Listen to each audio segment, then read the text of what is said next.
Hey, what's up, you guys? In today's video, we're going to talk about the systems that you need in your business so you can have an effective paid advertising and be able to generate leads and more jobs for your business. So I hate to break this to you guys, but Facebook ads and Google ads is not a marketing strategy. Yep, I said it. It is not a marketing strategy. If you're running Facebook ads or Google ads, that's not considered a effective marketing strategy. Now, these are just platforms or marketing channels to spread your marketing message. They're not strategies themselves. So all they do is allow you to buy more eyeballs, more attention, putting your brand in front of potential customers.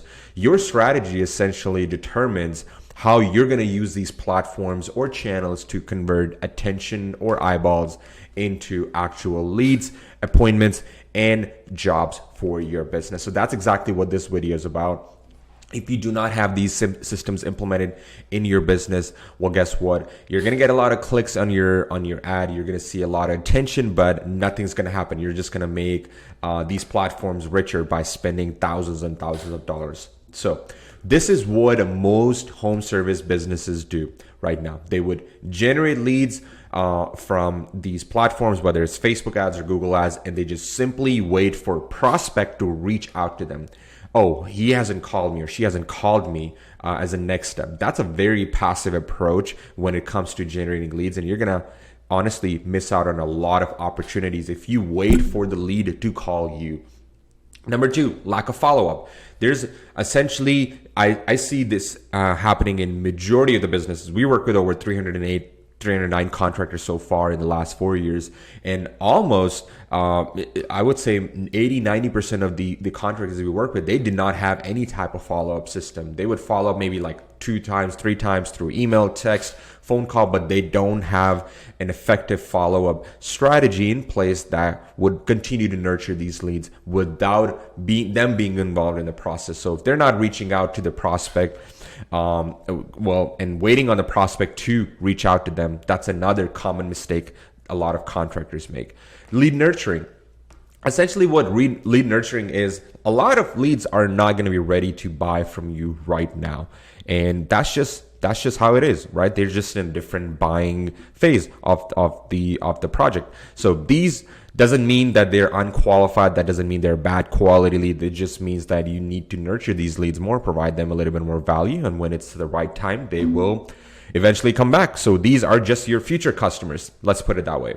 So they're not gonna buy from you now. And if you don't have some type of lead nurturing mechanism or lead nurturing system, you're gonna lose out on these future customers that will buy from you, let's say in 3 months, 6 months, or even 12 months later. Another common mistakes a lot of home service businesses make, they rely on one acquisition channel or one single marketing channel. Home advisor, that's all I'm using. Okay, what happens if it stops working? Oh, I'm just using Facebook ads. What happens if Facebook ads stopped working? I'm not saying do 20 different marketing strategies or marketing channels. What I'm saying is like have at least one dialed in and then move on to another one so you can continue to have a lead flow from 2 or 3 channels. That creates a predictable lead flow for your business.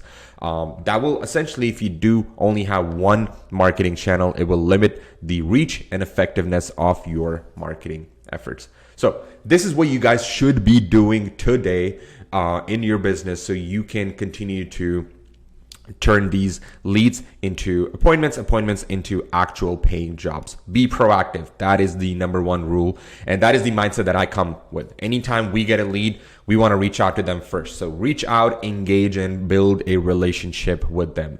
Don't be a douchebag. Provide them value. Ask them good questions. Right? Good educated questions where you need to be asking the leads so you can show them like, hey, you are the expert in your field. Ask them open-ended questions. And then that's essentially how you're going to build a relationship with them. Because these people, when someone sees your ad on Facebook or they go to your landing page through a Google ad, they don't know you. They don't trust you. All they did was they just saw an ad. They're like, okay, let me get an estimate. So your goal is to build relationship with these potential prospect. Number 2, have a systemized follow-up system. Whether it's in a CRM or another method, you want to ensure that no lead fall through the crack and everybody receives a response in a timely manner.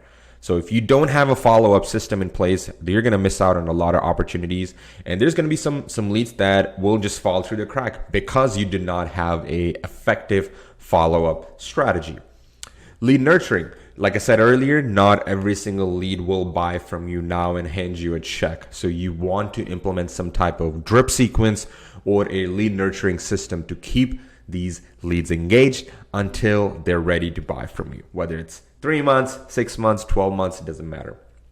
Also, do you have a multi-channel marketing strategy, not channel marketing strategy? So what that means is if you've already dialed in Facebook ads, well, guess what? Why not do Google local service ads? Maybe have SEO in place. You're already on Yelp. You're already doing some type of paid advertising. You can do organic. So these are different marketing channels you're leveraging, and all of them they're coming into your ecosystem, which is your CRM. All of these leads are coming in, so you can continue to nurture them and continue to make more sales. So like I said, drip sequence, the goal here is not every single lead will convert, and that is okay. Whether you've used Facebook ads, Google ads, or any other platform. So what drip sequence essentially does is they help you engage with these leads over time, slowly build trust and authority. It's about creating an ongoing conversation with them at their pace, not your pace, at their pace, because they might be in a different buying journey.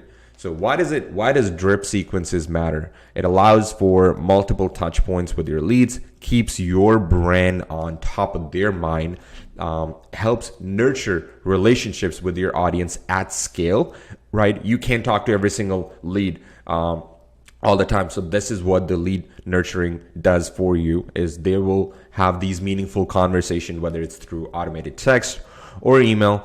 That way you can continue to provide value to your potential clients and ultimately build trust and authority in the industry. So no lead should be neglected. Just because they said, I'm not interested right now, or I want to hold off, or let's visit this at a later time, doesn't mean they're unqualified or they will never be interested. So a lot of common contractor responses when they hear this is just like, okay, this is a bad lead, I'm just going to go ahead and delete this lead. So here's a shift in understanding on what if these leads are not unqualified, they're just simply in a different buying stage in their journey, right? So what does that mean? That means I found out a lot of leads fall into these 3 buckets. Number 1 is the awareness stage. That means they've recognized that they have a problem, or there's an opportunity or a desire, but they still are trying to figure things out. It's like, yeah, I want a project, I want an outdoor living space project, I want a pool, but let's talk about it. Do we really want it? Do we not want it? How much does it cost? I don't know. They're in that stage right now. Consideration stage is they're evaluating different approaches or method to solve their problem. So at this point, they're probably Googling, like, hey, pool contractors near me, hardscape contractors near me, or maybe they're going on Facebook and looking at different pool companies. Now they're trying to solve, like, hey, I know we want this. Who do we go? Majority, I would say about 90% of your leads that you'll get would probably be in these 2. Almost 10% would be in the decision stage. Not a lot of these. And yet it's funny, a lot of contractors think we can get all of the leads in this stage. It's not going to happen. Decision stage, which is they've decided, yes, we want to get this done. Who is the right contractor? Now, these are the hottest of the hottest leads, by the way. So that means they're probably comparing codes, or it could be that they're looking at your Google reviews, they're looking at your content online, which is why I'm always big on educating your audience, educating your customers. Because if at the end of the day, if you're getting leads in this stage, and this stage, it's pretty much game over. But you don't know how to nurture these leads. You don't know how to nurture these leads. All you want to do is talk to these people. That's a very small bucket, by the way. So if you want to expand the number of leads, increase the number of volume in your business, you want to start creating content around how do we educate these people? How do we educate these people so they can pick you over your competitor? That is how you can have a consistent, predictable flow of quality leads. Because at the end of the day, this doesn't mean they're unqualified. They're just in a different stage. So they might not buy from you now, but because of your content, because that you provide them so much value, the 6 months later when they are finally ready, they're going to be like, I want to go with that company because they have been continue to follow up with me, provide me value, and I really like that guy. I really trust this company, so I want to go with them. So when they're ready, finally, you're gonna get that lead coming in. Otherwise, if you just be like, hey, that's an unqualified lead, I'm just gonna go ahead and delete him. Well, guess what? You're never gonna be able to get out of that. Oh, I need more leads coming in that are in decision stage. That's never gonna happen. You're always gonna have an unpredictable flow of leads coming in. So now here are some of the examples of how you can reactivate some of your past clients. So reactivation campaigns basically means you're focused on engaging past qualified prospects that you've spoken to, but you've never sold or reminded them of the value that you offer. So these campaigns are really, really important. Like just an example, you can send this as an email to your previous clients, and I guarantee you out of 100 leads, 10, 20 people will respond back, yes, I'm still interested. Can you come out and give me an estimate? Now, keep in mind, this is being sent to people that are in consideration stage or awareness stage, right? This is not, or you could probably, if you get lucky, you're probably going to see someone in decision stage as well. Another example of sending them an offer that this is a limited time offer for next 10 homeowners up until, let's say, I don't know, Memorial Day. So you send this email and text. Well, guess what? You're going to see a lot more people respond back. And then you can start having those meaningful conversations so you can continue to close these jobs. So advanced strategy, obviously you need a marketing person for this, but if you have about 500, 600 leads from the last 3, 4, 5 years, you can export all your leads in as a custom audience in Facebook and then run promotional campaigns targeted to those specific prospects. You can do that. This is advanced. Like I said, you need some marketing person to do this. And then ultimately, what's going to happen is people will see your ad on Facebook and they will fill out your opt-in form and would want to work with you. So that's all I had for you guys today. If you like this video, click the like button or go ahead and shoot me a comment below if you have any questions on this, and would be happy to help you out. Thank you so much.